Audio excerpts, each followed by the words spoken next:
All right, let's dive into the world of Deutsche Bank today. Sounds good. And for this deep dive, we're using a really interesting article. It's called The Rise and Fall of Deutsche Bank, a tale of ambition, scandal, and excess. Okay. And it all starts with this crazy scene, right? It's 2007. 2007. Yeah. First iPhone, just coming out. Yeah. Germany's in the middle of this massive train strike. Wow. But there's this group of Deutsche Bank investment bankers, right?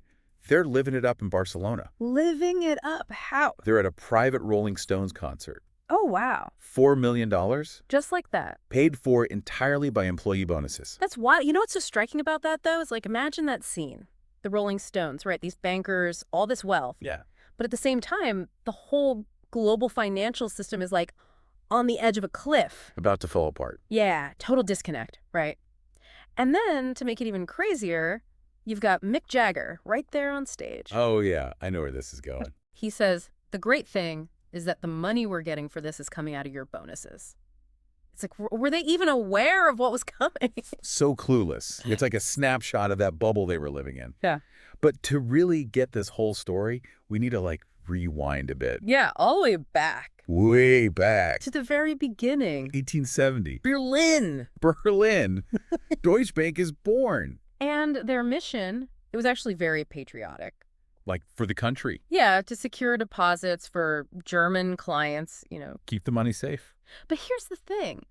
Even from those early days, they weren't content with just staying in Germany. They already had these bigger ambitions. Oh, absolutely. Global expansion was on their minds even before World War I. Wow, it's like that drive, that expansion, it's like part of their DNA from the very start. Yeah, it is. But that ambition, it's going to take them down a path, right? A path with good and bad. Triumphs and some really, really dark moments. Like their involvement with the Nazis. Yeah, that's a part of their history that we can't ignore. Definitely not. We have to address that. Absolutely. I mean, we're talking about them financing the Nazi war economy, even supporting, get this, companies that manufacture those horrible incinerators at Auschwitz. It's hard to even grasp the weight of that. It is. It's a dark, dark stain on their history, right?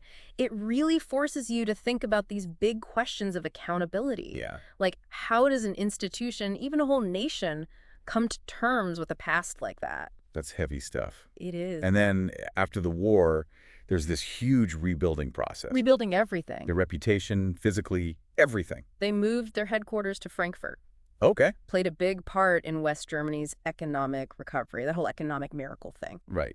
But it wasn't without controversy. What do you mean? Hermann Joseph Abs, Wait, wasn't he? a figure from the Nazi era. Yeah, he came back. Came back to power. A lot of people were not happy about that, understandably. Yeah, I bet. But it also kind of shows how complicated things were back then. For sure. It was about more than just rebuilding a bank. It was about rebuilding a whole country. Exactly. And maybe in that moment, having experience, even with a past like his, it seemed like the only way forward. I think you're right. It really shows that pragmatic approach of post-war Europe. Just got to move on, rebuild. Even if it meant making these, difficult choices. Compromises. Yeah. It's a theme that still resonates today, Like how we deal with the past. Yeah. How do we balance acknowledging past wrongs with building a better future? It makes you realize history isn't just something in a textbook. It's a lie. It shapes us, our decisions, everything. Absolutely. Okay, so now, fast forward a bit. Okay. We're going to meet Joseph Ackerman. Ackerman, okay. Humble beginnings in Switzerland. Switzerland, okay. And he ends up becoming the CEO of Deutsche Bank. Wow. And this is where things start to get really, really interesting. Okay, so this guy Ackerman, he's got this interesting backstory. Very. Music, sports, passions that seem so different from the world of finance. Right? But you can see this thread of ambition running through it all. Always striving, yeah. Like all those early passions, they were almost like a preview of what he'd bring to banking. Leading, conquering, that kind of drive. And he had a vision, a clear vision for Deutsche Bank. It's it. To make it a global investment banking powerhouse. Exactly. And that shift, that's a big part of understanding where they went next. Huge. Investment banking, it's a world of billions of dollars being traded every minute. Every second, yeah. Currencies, commodities, bonds, it's high stakes, high reward. And risks, too. And those investment bankers, the ones partying with the Stones. Mm. That scene becomes even more interesting when you think about the kind of risk-taking culture that was taking hold inside Deutsche Bank. That's right. It became their main revenue source, investment banking. The moneymaker. But with that came a change in culture. How so? Ackerman wanted profits, aggressive profits. Aggressive, okay. And that created an environment where short-term gains, they were more important than anything else. Where's the stability? Yeah. They were breeding this risk-taking culture. Okay, so we've got this high-stakes world, a culture obsessed with profit, and leaders who are pushing the limits. Pushing hard. And all of this is happening while the global financial system is about to, Explode. pretty much. Yeah. I think things are about to get wild. You think? Yeah.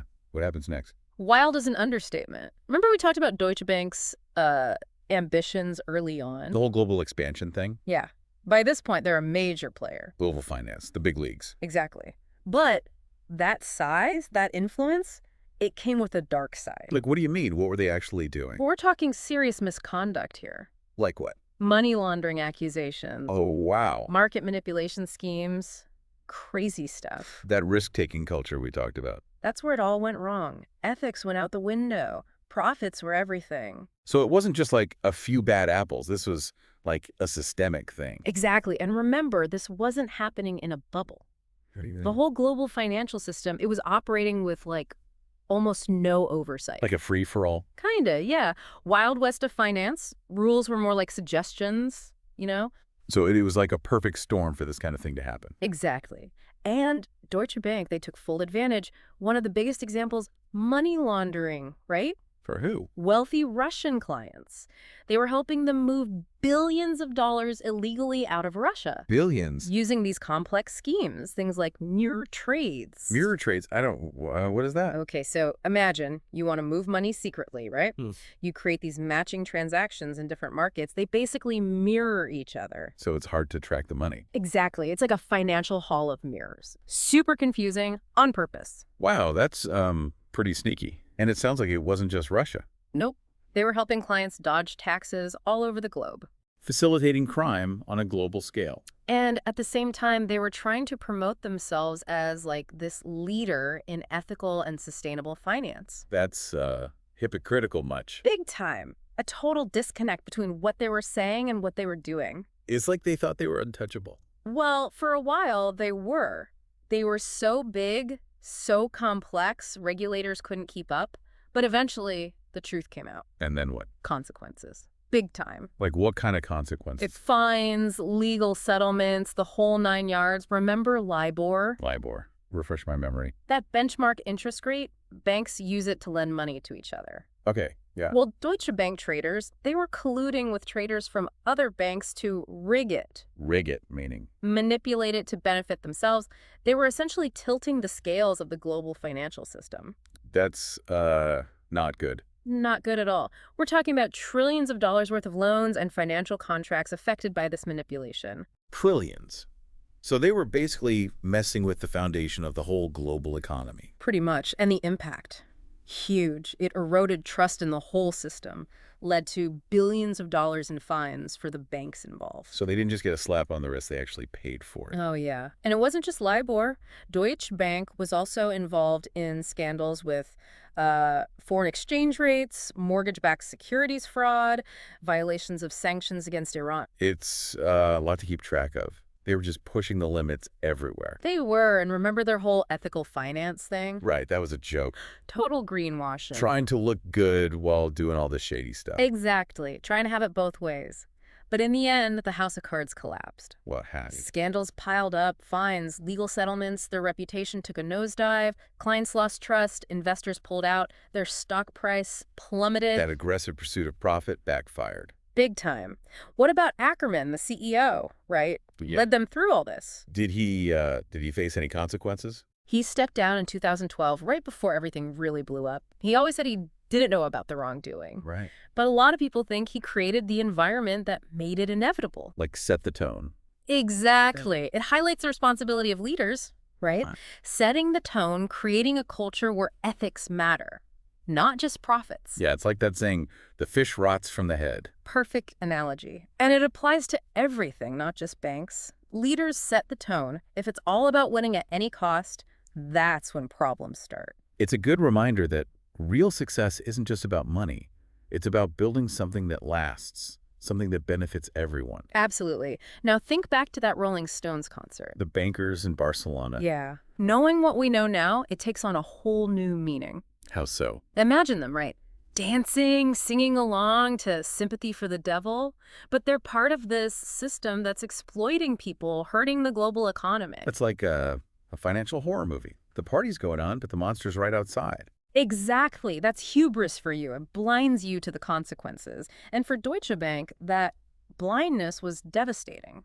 For them, for individuals, for the whole system. So we've got this bank, started with patriotic goals, got mixed up with the Nazis, then became this global powerhouse built on risky investments and, like, unethical practices. It's a story about ambition, ethics, responsibility, all rolled into one. What can we even learn from all of this? That's the big question, isn't it? What can we take away from the rise and fall of Deutsche Bank? Lay it on me.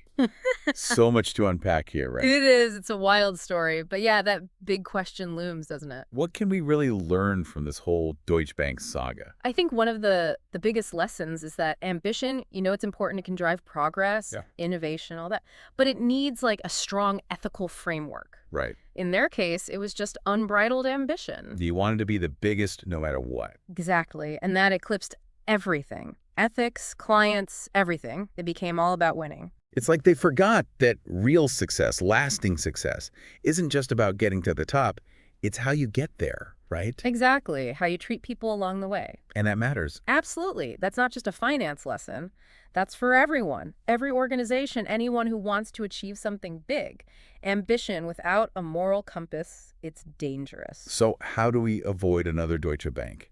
How do we make sure ambition is, like, channeled the right way? It starts with recognizing that ethics, values, those aren't just words you throw around. Right. They got to be part of the culture, the DNA of an organization. Baked in.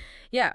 We need to move past this idea that success is only about the numbers, the bottom line. Got to be more than that. Way more. You build a culture where integrity matters, where you're not just chasing short-term wins. Thinking long term. Yeah, and accountability. Holding people responsible. Yourself, too. So a total mindset shift away from just profits. Exactly. We need to value things like social responsibility, the environment, ethical leadership. It's like, what kind of world are we building? Yeah, and what are we leaving behind? That's a big question.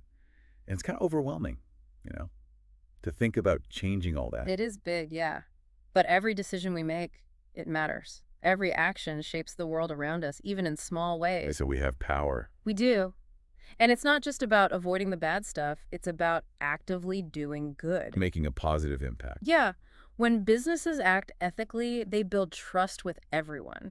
Customers, employees, the community. So it's not like ethics and success are at odds with each other. Not at all. They go together. Ethical behavior can be good for business. Absolutely. It's a win-win. It's about understanding that.